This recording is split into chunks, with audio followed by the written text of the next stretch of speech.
We are so excited to have you here at OCU, and I'm curious how you think the OCU Minders School of Business will be able to play a continued and developing role in the Oklahoma City business community.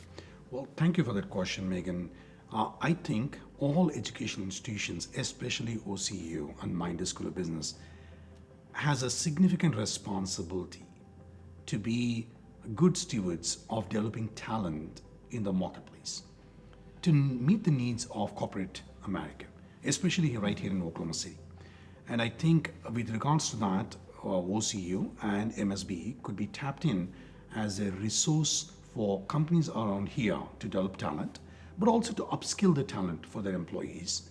The other day, I was listening to the state of the city by the mayor, David Holt, and he had a great vision on attracting businesses to come to Oklahoma City.